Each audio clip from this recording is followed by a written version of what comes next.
Hi, it's CindyDracula and welcome to my February wrap-up. This month I read 5 books, 4 being physical books and 1 being an ebook. So let's get started. The first book I read in February is Bird Box by Josh Malerman. This book I actually started reading last year and it's a tiny little book. It's like 250 some pages, but it took me a year to read because I got about halfway through it. Then I saw the Netflix series, and now that I knew the ending, I really saw no reason to continue it. This book is about a woman named Mallory, and it is the end of the world, it seems. People are seeing these creatures, they believe, that make them go crazy and make them kill themselves. So in this world where everyone is too afraid to go outside for fear that they might see something, the survivors live indoors, blindfolded every time they have to go outside. Our main character, Mallory, it starts in the present with her and 2 children getting in the river blindfolded, trying to make it to a particular destination that is promised to be a type of safe haven. Then it flashes back to the past, to how it all came to be, how she was in a safe house while pregnant, and just the scariness of things you can't see. I gave this book 3 stars because it was a solid page turner. It was interesting. I had complaints and I have no idea what I did with them. Did I write them down? Did I just keep them in my head? See, that's the problem is I didn't film this right away. And now I'm doing it in a wrap-up and I'm trying to think. Because I know I had pros and cons. Bruh, I could just look at my Goodreads, right? I can't look at my Goodreads because I'm filming on my phone and my Goodreads is on my phone and I'm too lazy to pull it up on my computer. Basically, my only complaint was that at the very end, you don't really get any answers. You just kind of live with the unknown the whole time. So that's kind of a spoiler. But it's still, I'm not gonna tell you what happens or how things get to be and how much is divulged, but it is pretty frightening because what Malerman does really well in this story is he really does make you as the reader afraid of what you don't know, because you, the reader, don't know what's happening and the characters in the book don't know what's happening, and so that provides a type of tension that is a good experience. But anyway, 3 out of 5 stars. It was okay. The second book I read in February was Dear Mrs. Bird by A.J. Pierce. Now this book I gave, I believe, a 3 out of 3 stars. It's about a woman named Emmy Lake, and she wants to be a journalist. She wants to report on the war. So when she sees an advertisement in a newspaper looking for a journalist or a correspondent or something, she jumps on the opportunity. When she shows up to the interview, she finds out that what she got hired for isn't what she wanted. She got fired.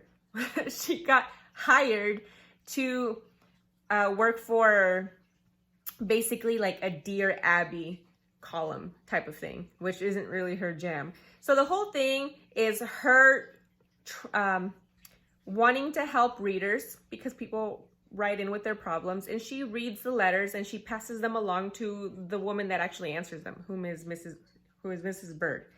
Mrs. Bird does not like any type of unsavory nonsense. So if writers write in with something like, I like this boy, but no, she shuts that shit down real quick because she only wants wholesome content, and she's very Mrs. Trunchbull about the whole thing. She thinks people are weak and people should be able to have a spine pretty much. So I like Mrs. Bird, but really she has no heart. So Emmy here she starts secretly answering these letters, which is not good if you want to keep a job. You do get things from the war. So she also volunteers at the firehouse. She said she volunteers at a firehouse. So whenever she gets reports of bombings in whatever part of England that she's in, she dispatches firefighters and emergency services. And so you do get to see the grim side of things that way. Basically, you get to see how people try to carry on during Hitler's invasion and shit, you know? It was so, I don't want to say cute because that sounds like, hey, World War II story, really cute, but no, it was it was a really fun read, you know, because it's very personal, and then the gloom of it isn't so all encompassing that you're crying all of the time. So this isn't depressing. I did cry in here at one point though, because your toe is dipped in sadness a bit. I mean, you're not bathed in a pool of sadness, but you do get a little sad at one point. But it is just such a cute story, and I'm really happy I picked this up. I picked this up because Barnes & Noble, the one in my area, was reading this as part of a local book club thing. So I picked it up and I read it, and it was really, really cute. I missed the book club meeting, but I still read it. The third book that I read in February was one that I read. It was the very first book I read since I started my new job. So this month I started a new job at a community college. I work in the library. So excited. And so now that I am surrounded by a bunch of adult books, because my former job, I was a library technician at an elementary school, which I just read picture books and a lot of kids books, small chapter books, but now I get to read grown-up shit, and so my TBR list is growing. So the very first thing I did as soon as I started my new job was check out some books, and the first one I read in February, it was Carmilla by Joseph Sheridan Le Fanu. This is a vampire story, a lesbian vampire story, about a vampire named Carmilla, whom apparently you're not supposed to know is a vampire until like somewhere in the middle, but really it's advertised that way, so I knew it. Yep, see, Le Fanu's 1872 Vampire Tale Chronicle. So this vampire novella predates Dracula. So some critics claim that Dracula derived some inspiration from Carmilla. I read Dracula earlier this year, or was it late last year? Whatever. And I loved it. So I had to read this because I wanted to know what's what. Plus I love a lot of like Victorian Gothic romantic era, that kind of thing. And so this was actually creepier than Dracula, because Dracula was just a fascinating read. Really thick though, chunky book, chunky monkey. This is a really skinny book. This was actually longer than the real text because this one comes with critical essays, which made me roll my eyes, but we'll get to that. So Carmilla here likes to play, I guess. I don't want to give anything away, but Carmilla here feigns an injury or something, is taken in by a girl and her father who live alone in some castle.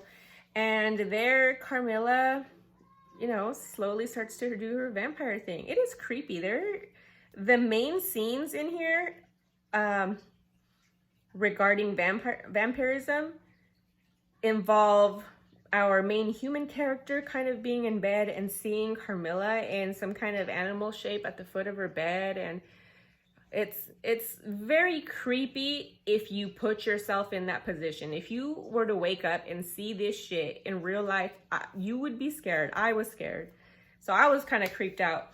And then it's very like, I love you and you love me kind of thing, so it's very, there are lesbian undertones, which I appreciate because I need more lesbians in my fiction. I found out that Carmilla is also a web series on YouTube. It is not an exact adaptation of this. It's kind of like a parody. It's like a modern day parody. I saw a couple of episodes. I wasn't really into it because I like gothic horror shit. I can never say the word horror. I always say something else. The fourth book I read in February is Dare to Lead by Brene Brown. Now this, I have a lot to say about this, and I'll probably make a different video to talk about it. But this book basically is the same as her other book, Daring Greatly, which is better, so this is kind of a lot of that. And I think it's another book she wrote that I didn't read, but she has entire passages from that book in here. Same with Daring Greatly. She cuts out a lot of stuff from Daring Greatly and she puts in here So it's a lot of regurgitating the same thing she's already been saying, but this book specifically is targeted towards companies, or, you know, the business setting is trying to make you a better leader, which basically is just don't treat your workers like shit, be nice, and don't be afraid to feel feelings is, you know, basically what this boils down to. This is a lot, like, I mean, and it's a small book, but what I mean by a lot is she's got a ton of tools and acronyms and devices to help you remember shit and to live a more vulnerable and wholehearted life, which I just wasn't having because Brene is brilliant. She's a great storyteller and she is so smart and so accomplished, but I don't think that's an effective way to learn anything because I read the whole thing and I don't remember any of the acronyms that she gave me or the mnemonic devices that she gave me. I just remembered just pretty much just don't be a dick and feel free to feel things and respect feelings and stuff. But honestly, while this was so much, and she's got lists upon lists of things in here, you know, and bullet points and different type armed leadership. And I think she's got an equation in here at one point. And I was like, girl, I'm not gonna remember the fuck all this is. And it was just too much. I read years ago The Four Agreements by Don Miguel Ruiz, which I feel accomplishes whatever it is that she's talking about vulnerability, but Don Miguel Ruiz accomplishes it much more easily because it's a tiny book and there are only 4 things you need to remember instead of all of the different tools that she has in here and mnemonic devices to remember things and acronyms and steps and procedures. And also, this book wasn't necessary, honestly. Like, if you read her other book, Daring Greatly, that you would be armed with the same tools as if you read this one.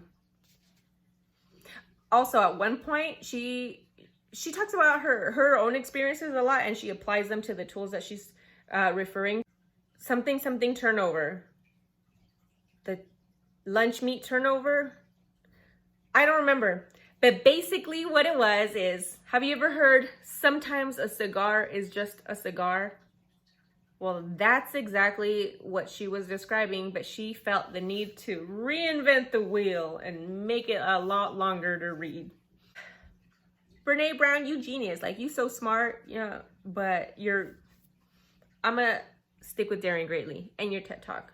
I'll just give everybody Daring Greatly. It was the first one I read. It spoke a lot to me and I liked it. I mean, I still had issues like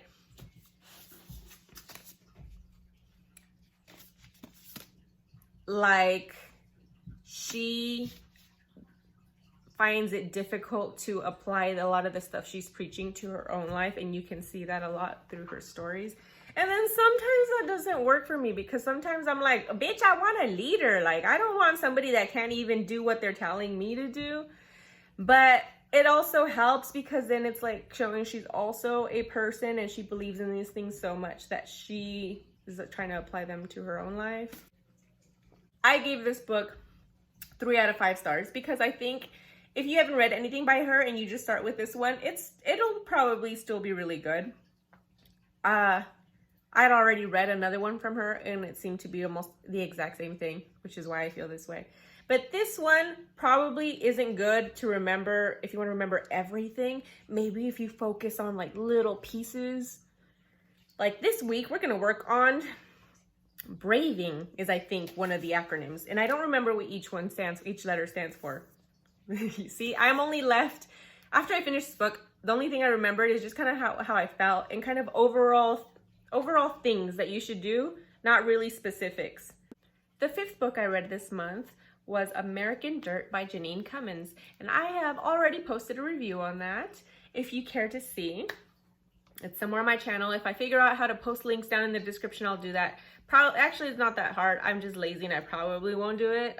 Just like I'm gonna do very minimal editing to this. I'm really just gonna cut out all my ums, because I don't like editing. American Dirt by Janine Cummins. I gave it 3 out of 5 stars because while the story was fun and it was a page turner, you know, it has a bunch of major problems, you know, that I've already covered, so I'm not gonna cover it here. There's a long video discussion of the review somewhere on my channel. And then before that, there's a long pre-discussion about the controversy, again, somewhere on my channel.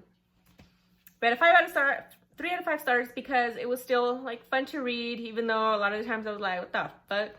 But you know, 3 for me is average. So if I rate something 3, it means it's average. If I rate something 4, it means I really, really liked it. If I rate it 5 stars, it means if you don't read this right now, I feel personally like you are missing out on joy and ethereal experiences, you know? If it's a 2 star, I was like, I don't like this. If it's a 1 star, it was shit, but you know, you could still find something that might appeal to somebody. I've never given anything a 0 stars. I usually just DNF things. DNF being did not finish. But those are the 5 books I read this month, which was a really good reading month for me because I tend to only read about like 2 books a month, 1 or 2, because I've got a million things to do. I'm just kidding. I am fully aware that a lot of y'all are busy and still manage to read a lot, but you know, I'm just not that cool. I'm hoping now that I have a job that I love and I'm surrounded by adult books constantly, I'm hoping that I'll read a lot more. And so that's what happened this month, you know? I'm excited. So right now I am working on a few. I'm halfway done with a few of them. That's my reading style. I don't read one all the way through, then pick up another one. I read like 50 pages of one and get excited about something else, get that one, read a little bit of that one, move to something else, and then any given time I'll have about 7 to 10 books that I'm reading. I read like I watch TV shows. It depends on what mood I'm in. Vampire novel, ooh, let's continue this one. Something funny, let's continue this one. And so right now I'm in the middle of a lot of things. So we'll see what my March wrap-up looks like. I will see y'all in the next one. Bye.